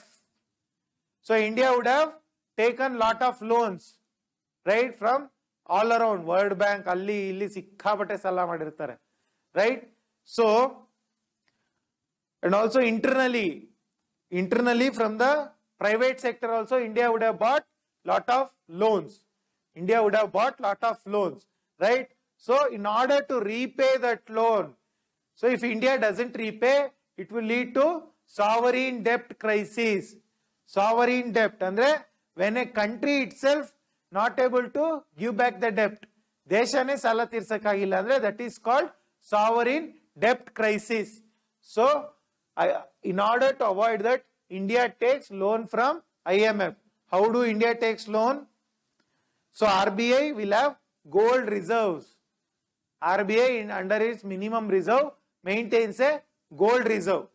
ಈ gold reserve ನ pledge ಮಾಡ್ತಾರೆ. Indian gold will be pledged, and by pledging the Indian gold, we get the money from the IMF. So ಇಲ್ಲಿ ಏನಿರುತ್ತೆ twin deficit. What do you mean by twin deficit? It means fiscal deficit plus trade deficit or BOP deficit. What is fiscal deficit andre? Fiscal deficit. Fiscal deficit means government deficit. See, government spends 100 rupees. Government spends 100 rupees. Or government spends 100 rupees initially, but by taxation or various resources, government gets just 97 rupees. It gets just 97 rupees. So how much there is a deficit? 3 rupees. So if you extend it to crores together, there will be fiscal deficit. Countries, government used to spend in India, but it was not able to recover the money by taxation. That is one deficit. Next deficit is trade deficit or BOP deficit. Under BOP deficit, India used to import.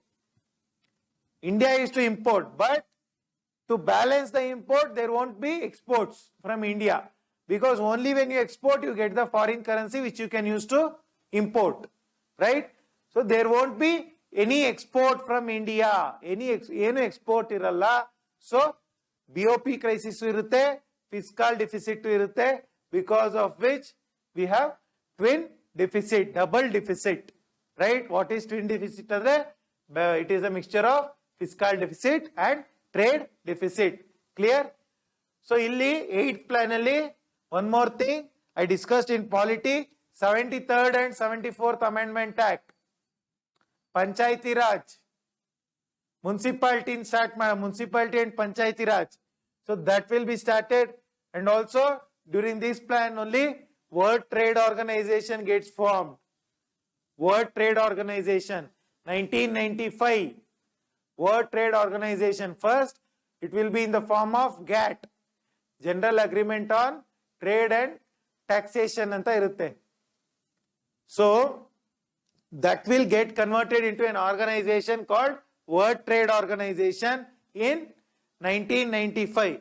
So what is this 8th plan? Illi just like second plan we discussed Jawaharlal Nehru Malnobis model. This 8th plan we have Rao Manmohan Singh model of growth. Rao Manmohan Singh model of growth. So who is Rao? P.V. Narasimha Rao, who is the Prime Minister, and Manmohan Singh is the Finance Minister, right? Had Manmohan Singh not been there, India would have faced financial emergency.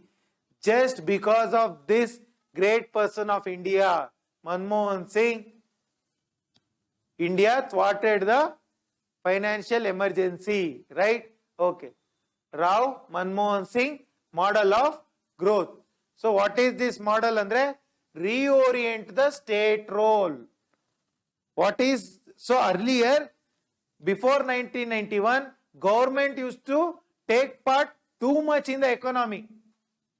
Too much intervention, unnecessary intervention in the economy, right? Before 1991. So it will become a regulator, regulate ಮಾಡ್ತಾ ಇರುತ್ತೆ ಎಲ್ಲ police ತರ. So ಹೆಂಗೆ ಅಂದ್ರೆ ಒಂದು industry ಇದ್ರೆ they go there, inspectors, industry inspectors ಹೋಗ್ತಾರೆ, they check the employees, they check whether all the rules are complied, electricity permit ಇದೆಯಾ, building permit ಇದೆಯಾ, so many permits. They harass the industry people. Instead of regulator, government becomes a facilitator. Facilitator andre it gives facility for the industry to start. Industry start aglike it is going to give facility. So government role will change from regulator to facilitator. Next, it dismantles the controls. What controls andre? Earlier there would be a policy of reservation. Reservation policy irutte. If you have some industry, some industry, they would say you have to manufacture only this much percentage of goods. If there is a, suppose let's say there is a industry on shoes, or let's say there is a industry on making telephones. So they are going to say, or TVs, you have to manufacture only this much, reservation or quotas. You cannot exceed the quota. You have to manufacture the exactly what the quota is given to you, right? That is one thing. Next, apart from quota, there will be reservation. Reservation andre certain industries only government can manufacture. Mobile phones or telephones, earlier BSNL, MTNL, only they had the mobile, telephone connection. Nobody else were allowed. So industry, mining, coal mining was not given to private sector. So like that, most of it was reserved for the government. Private, actually there was no opportunity. That was changed.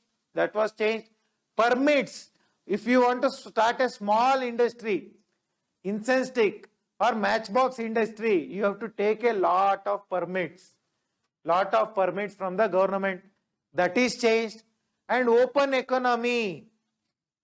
Andre private sector was allowed to invest. Earlier it was a closed economy.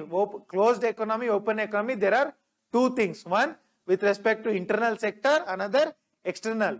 So open economy, andre the economy was opened to, earlier it was closed to private sector. Now it is open to the private sector. And also earlier the economy was closed within the India. Later it is open to the foreign inputs, foreign exports and imports. That is one thing. Next, external liberalization. External liberalization andre bere kadeinda FDI, investment, imports of goods, import of technology, everything was allowed. External liberalization, right? Externally we liberated the economy. Earlier it was closed.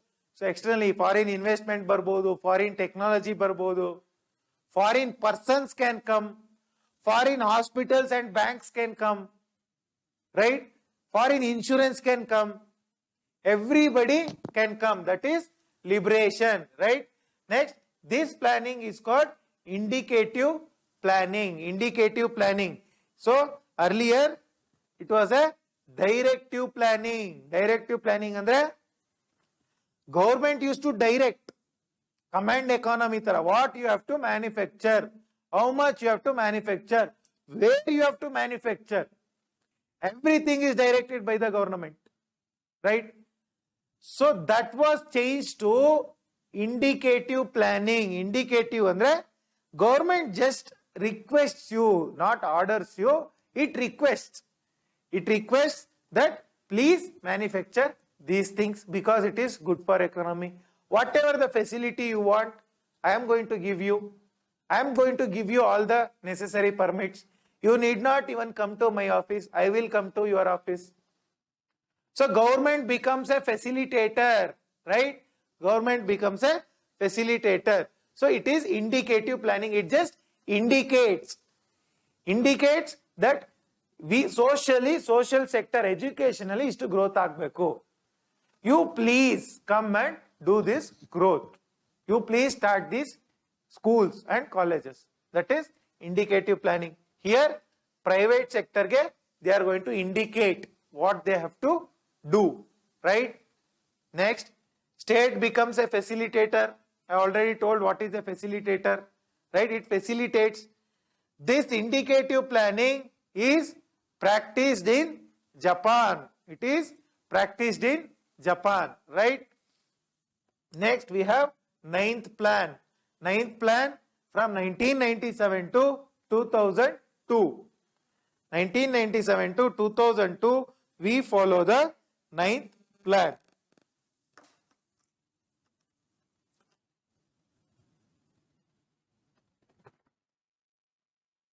Okay.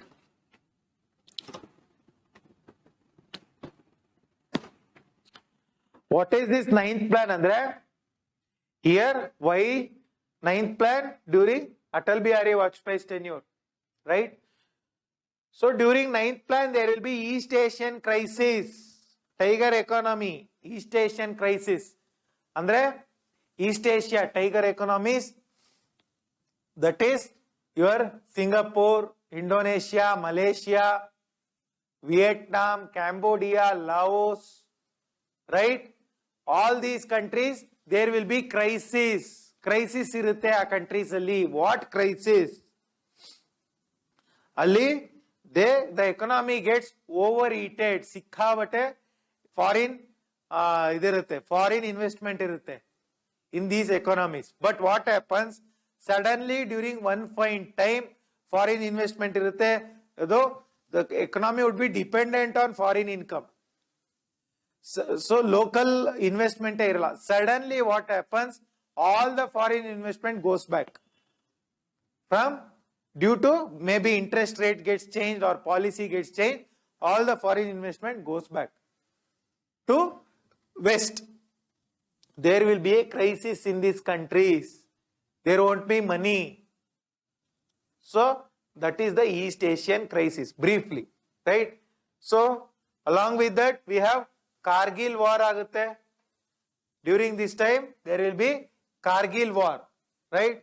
And also, we have, in this plan, we have Swern Jayanti Gram Swarajgar Yojana. Swern Jayanti Gram Swarajgar Yojana gets started in this time. And also, we have Pradhan Mantri Gramin Sadak Yojana. Pradhan Mantri Gramin Sadak Yojana. And also, Golden Quadrilateral gets built. Golden Quadrilateral, that is, which connects Delhi, Mumbai, Chennai, Kolkata. Golden Quadrilateral, right? So, this is with respect to what? Roads. Railways go ide, that is called Diamond Quadrilateral. Diamond Quadrilateral with respect to railways, right? Ninth plan, this is what happens, right? So also Indian companies for the first time gets listed in foreign stock exchanges. Foreign stock exchange, NASDAQ, New York Stock Exchange, alli Indian companies allivargu invest madiralla. So Indian companies get listed there. Listed andre I am going to do it under stock market. So when you list in a particular stock, Indian company, for example, our Reliance, it gets listed in NASDAQ andre. NASDAQ is a foreign stock exchange. Alli foreigners can buy Indian company shares, right?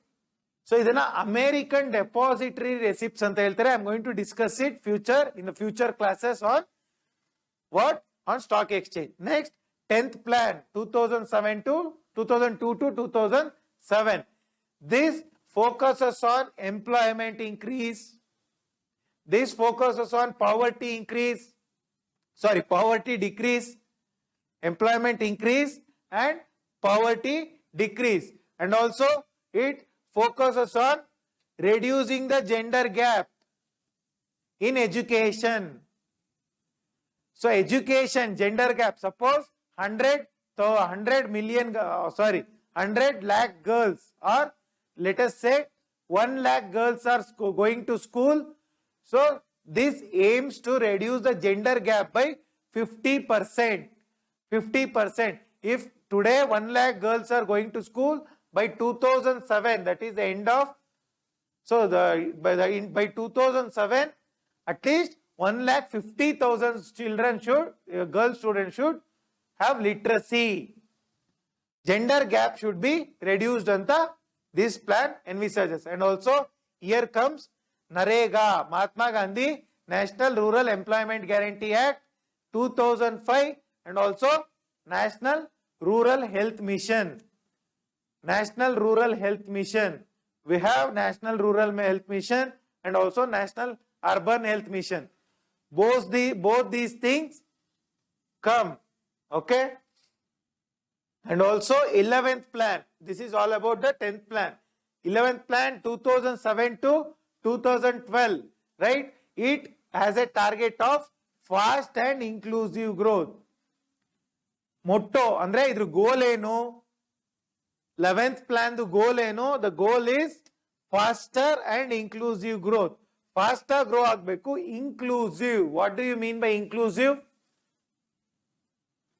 All sections of the society, poor, rich, urban, rural, male, female, young, old, upper caste, lower caste, upper class, lower caste, all of them should grow. Right? That is the concept. Next, we have 12th plan, 2012 to 2017, 12th plan. The motto of this goal, this plan is faster, sustainable and inclusive growth. Faster, sustainable and inclusive growth. So 2007-12 alli 11th plan alli there will be great recession. I told you what is great recession yesterday. 2008 financial crisis agutte, but that financial crisis would not impact India. This 2008 financial crisis, great recession, would not impact India. Clear? That is great recession. And also Greece goes bankrupt. Sovereign debt crisis. I told you what is sovereign debt crisis. When a nation buys money, takes money, it is not able to repay.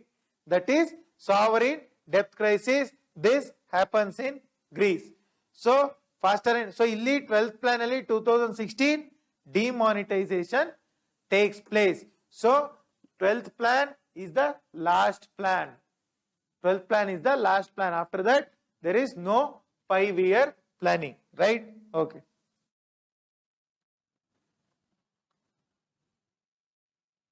Okay.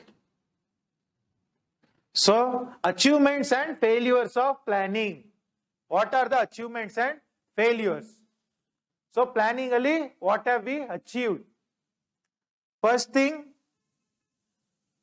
let us look at the social sector. So socially we spent poverty eradication. So little bit of poverty was eradicated, right? And health sector. So garibi hatao allella sikkabatte there is focus on poverty eradication, and also the focus was on employment generation. And also under planning only we liberalize the economy. We liberalize the economy. Under liberalization we have what?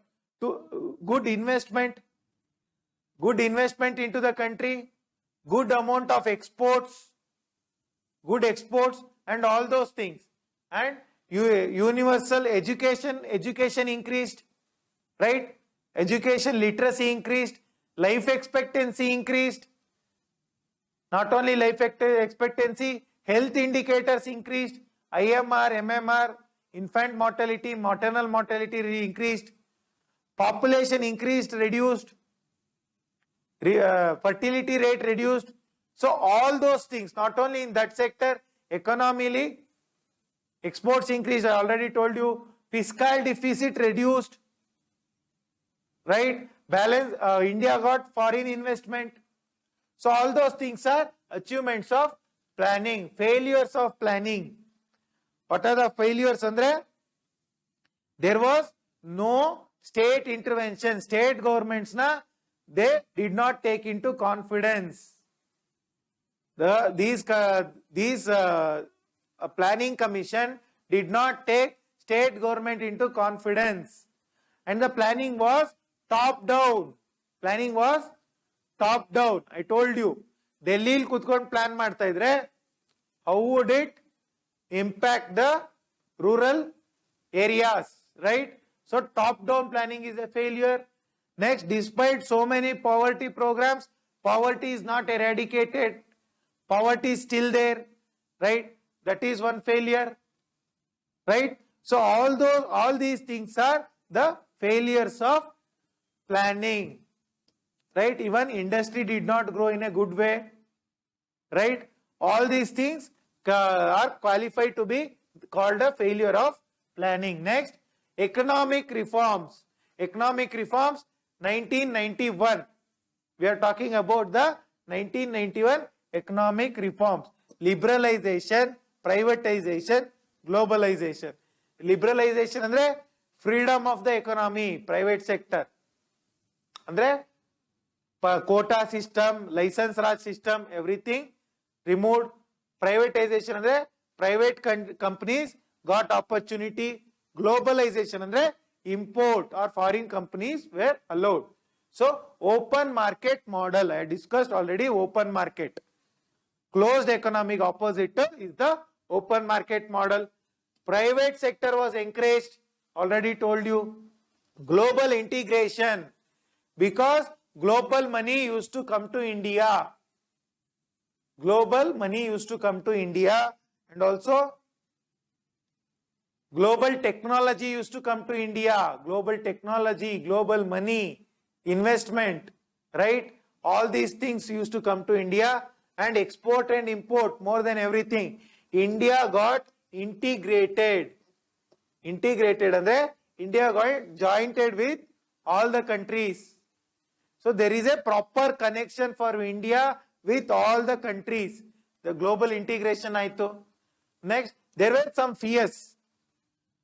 Fears. What are the fears? One, capital illi private sector ge kotre poverty will increase anta one fear ittu. Second, if we remove the licenses and all, there will be immorality in the industry. Immorality andre they will not come under any control anta. Next, globalization madre private companies will come, it will harm the independence of the country. Private companies will rule the country. It is just become second British rule anta. That will be one fear, right? And all these things, there will be lot of fears. And also they say capitalism. Capitalism will lead to more poverty, more inequality in the society. Only the rich will become rich. They will concentrate the wealth. Everything qualifies to be called as a fear. So here license raj irutte. So this is called license raj. License raj and inspector raj. Inspector raj andre industry inspectors ittalla, they go and torture, harass the industry people. That is inspector raj. License raj is they ask for license, everything. Even to open a matchbox company, industry, you have to take a license. Small things, right? Just to start a small pot making, madke mado on the industry madbekaru, you have to take the license, right? Disinvestment. Disinvestment andre till then government used to invest money in the government used to invest money in where? Used to invest money in the public sector undertakings. Public sector undertakings, BHEL, HAL, everything, MTNL, everything. Government used to invest the money, PSUs only, right? So, disinvestment, andre government takes its money out and gives this PSU to what? The private sector. Today, LIC. LIC IPO is being called. Andre private sector can also invest in LIC. So, government is trying to reduce. So, this reduction trend started in the 1990. Next, FRBM Act. Fiscal responsibility and budget management. Yenandre, I told you, if government invests 100 rupees and it gets back 97 rupees, that 3 rupees, what the government used to do? Government used to print the money and bridge the deficit. But that is called monetization of deficit. Monetization andre monetize, monetary andre money. Government used to print the money and show that there is no deficit. That is a bad economic model because that leads to inflation. Inflation hege, when you manufacture more and more money gets into the hands of people, whereas the goods will be less. More money demands less goods, the prices of the goods increases. So it leads to inflation. So that is the concept, FRBM. FRBM. So because to curb the monetization of deficit, right? Andre government printing the money and showing that there is no deficit, they enacted the FRBM Act. Also enacted the Monetary Policy Committee 2015 alagutidu. What is this Monetary Policy Committee means? It is a committee which sets the inflation rate. Inflation iste irbeku. It should not cross 6%. It should not fall behind 4% or 2%. There is a bracket. 2 in the 6% ಒಳಗೆ ಮಾತ್ರ inflation ಇರಬೇಕು ಅಂತ. There is a Monetary Policy Committee gives the recommendation. Also, banking sector. Banking sector, earlier only private, public sector banks. After economic reforms, there is even the private sector. Private banks emerge. Foreign banks come to India. Yes Bank, Citibank, right? ICICI, HDFC. All this comes to India. And also Rupee Convertibility. Rupee Convertibility andre, see, earlier what used to happen, if foreign company comes to India, and they bring in some rupee, or they come and invest some money. So invest madadaga, they get some 100 crore rupees profit. 100 crore rupees profit, right? So this entire 100 crore, if they want to take back it to their home country, let us say America, it could not be converted into dollars, right? Not only in investment, even ಇಲ್ಲಿ ಎರಡು ತರ convertibility ಬರುತ್ತೆ. Capital convertibility, current convertibility ಅಂತ. So current convertibility, you are going to foreign country. So there is a limit how much money you can carry with you. So not every money, if you take 1 lakh rupees, not entire 1 lakh rupee can be converted into dollars. So ಆ ತರ ಇರುತ್ತೆ. ಅವಾಗ there will be restriction of converting of rupee into dollar, dollar into rupee. But that rupee convertibility gets relaxed. So also ಇಲ್ಲಿ first generation reforms, second generation reforms ಅಂತ ಬರುತ್ತೆ. Okay, we'll do till here and end the class. Okay. So first generation reforms and second generation reforms. What is first generation reforms? First generation reforms ಅಲ್ಲಿ there is non-legislative reforms. Non-legislative reforms. What is non-legislative? Andre bank rate, reducing bank rate, doing rupee bank rate andre interest rate. How much interest bank is giving to public. Reducing rupee convertibility allow ಮಾಡೋದು. Rupee convertibility, allowing the rupee convertibility, and also reducing the cash reserve ratio. I'll discuss what this cash reserve ratio. Reducing cash reserve ratio and private sector na open ಮಾಡೋದು. Restrictions na. Disinvestment ಮಾಡೋದು. Disinvestment ಅಂದ್ರೆ public sector undertakings na sale ಮಾಡೋದು. All these things are the first generation reforms. First generation ಅಲ್ಲಿ law ಮೂಲಕ ಯಾವುದು reforms ಆಗಲ್ಲ. There is no law reforms but action reforms. Action reforms ಅಂದ್ರೆ by without enacting any law, just by tweaking certain tools, the reforms take place. Whereas in second generation reforms, lawful reforms barutte based on law. What are the second generation reforms? Labor laws, FRBM Act, Monetary Policy Committee, RBI Act. Based on Act, whatever the reforms comes, that is second generation reforms in economy, right? So success. What is the success of the economic reforms? Economic reforms in the what is the success? tax increased because of the economic reforms. The amount of tax that get collected increased. Tax got increased. Foreign exchange increased. Foreign exchange. Earlier there used to be during 1991 balance of payment crisis, India's foreign exchange $1 or $2 billion ಅಷ್ಟೇ ಇರುತ್ತೆ. Foreign currency in Indian banks, Indian Reserve Bank of India. Whereas later on, forex increases to today around $700 billion. Today foreign exchange is $700 billion. So that increased. There is growth.